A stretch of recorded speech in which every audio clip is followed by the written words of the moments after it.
This is me trying to be cool like your pastor. Bishop T.D. Jakes has long been seen as a towering figure of faith, strength, and wisdom. For decades, his voice carried hope into homes, churches, and hearts across the world. When subtle changes began appearing in his public presence, they stirred something deeper than curiosity. They awakened concern, love, and fear among people who had leaned on him during their own hardest moments. This story is not about scandal or shock, but about humanity, leadership, and the quiet cost of caring so much for so long.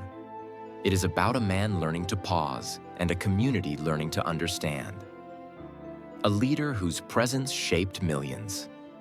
Bishop T.D. Jakes became more than a public figure because his message consistently felt personal and lived in. People did not just listen to him preach.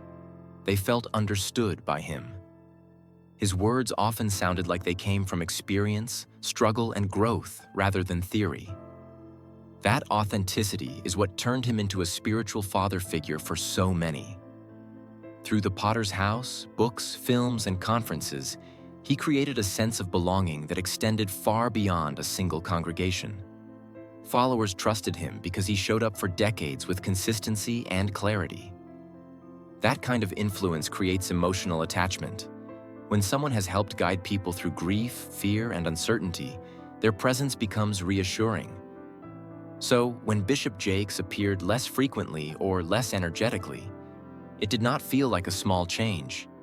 It felt like a shift in something deeply familiar, and people noticed immediately.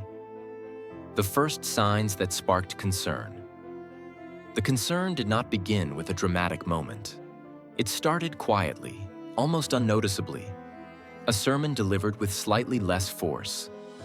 A pause that lingered longer than usual. A step that seemed slower. For casual viewers, these moments were easy to dismiss. But longtime followers had watched Bishop Jakes for years and knew his rhythms well. They sensed something was off. His absence from events that he would normally never miss added to that feeling. Supporters tried to explain it away with logical reasons like age, travel exhaustion, or a busy schedule. Yet the changes kept appearing. It was not one sign, but the accumulation of many small shifts that created unease.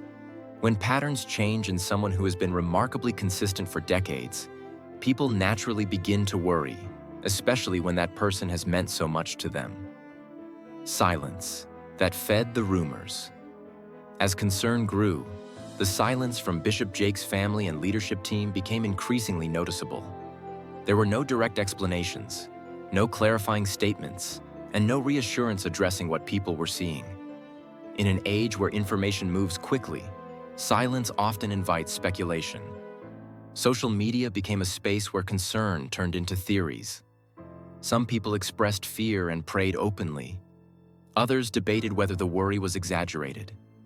This reaction was not rooted in entitlement to his private life, but in emotional connection.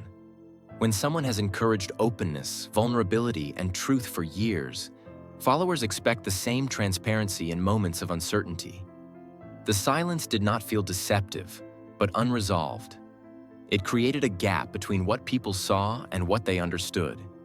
That gap allowed worry to grow heavier, even among those who desperately wanted to believe everything was fine. From whispers to global conversation. What started as quiet observation slowly became a widespread conversation. Online forums, blogs, and media outlets began asking the same questions supporters were already asking privately. Was Bishop Jakes simply tired, or was something more serious happening?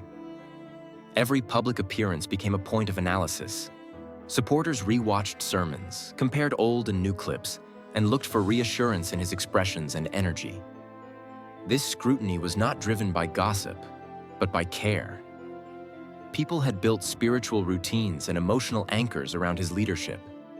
The thought of him struggling created a sense of helplessness. They wanted clarity, not headlines. As more voices joined the discussion, the tone shifted from curiosity to concern. It became clear that this was no longer about speculation, but about a community trying to understand what was happening to someone they deeply respected. The weight of decades of leadership. Leading at the level Bishop Jakes has led comes with immense pressure that is often invisible. His responsibilities never truly paused. Sermons, counseling, conferences, travel, writing, and constant expectations required emotional and physical endurance. Over the years, he openly acknowledged stress and exhaustion, yet continued moving forward. Many leaders do this, believing sacrifice is part of their calling. His situation highlighted a truth many ignore. Burnout does not happen overnight. It builds slowly over years of giving without rest. What seemed sudden to the public was actually the result of long-term strain. His story resonated because it reflected the reality of countless leaders who push past their limits. It reminded people that strength does not make someone immune to fatigue, and dedication does not replace the body's need for care. Family breaks the silence with honesty. When Bishop Jakes' family finally spoke, the tone was calm and grounded rather than dramatic. They did not announce a crisis or confirm alarming rumors.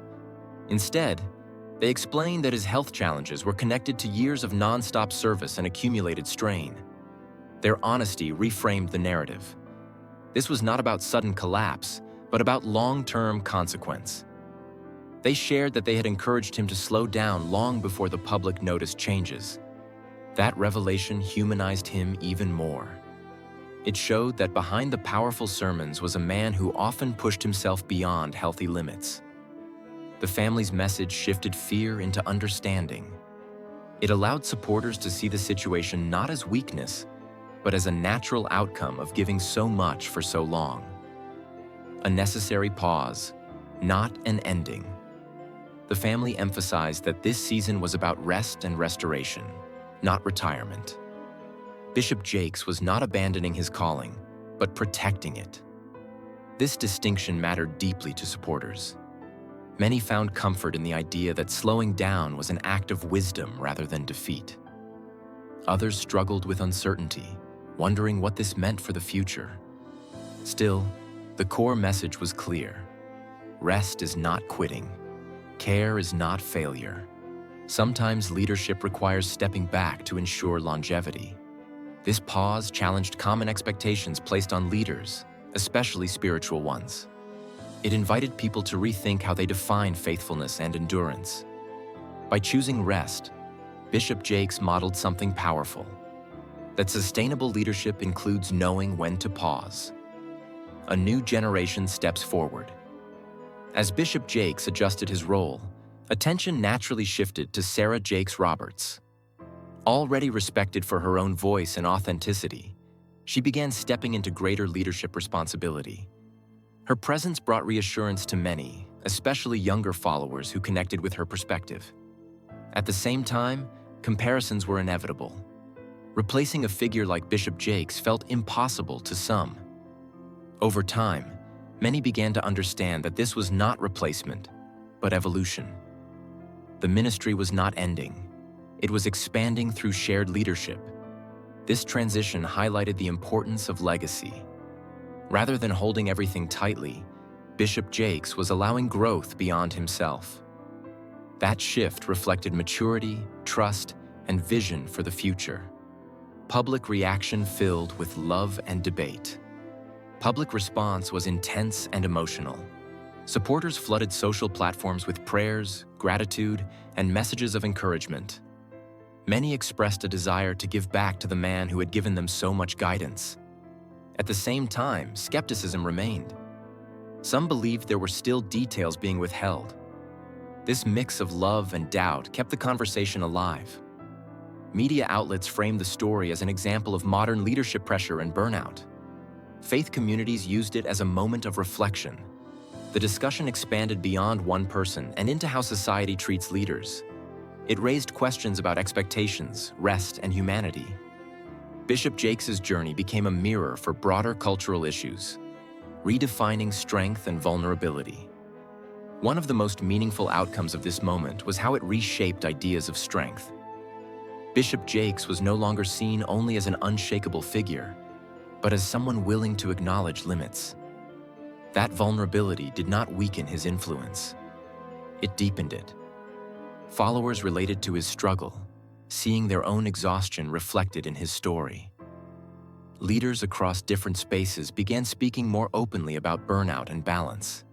His journey helped normalize rest and self-care, especially in roles that demand constant giving. It reminded people that listening to one's body and mind is not a lack of faith. It is wisdom grounded in reality. A story still being written. This chapter in Bishop Jakes' life is not an ending, but a transition. Questions remain, and the future will unfold gradually. What is clear is that his influence has not disappeared. Whether from the pulpit or behind the scenes, his voice continues to matter. His journey has opened conversations about rest, honesty, and shared leadership. For many watching, this moment is not filled with fear, but reflection. It serves as a reminder that even the strongest leaders are human. Sometimes the most powerful step forward begins with sitting down, breathing, and preparing for what comes next.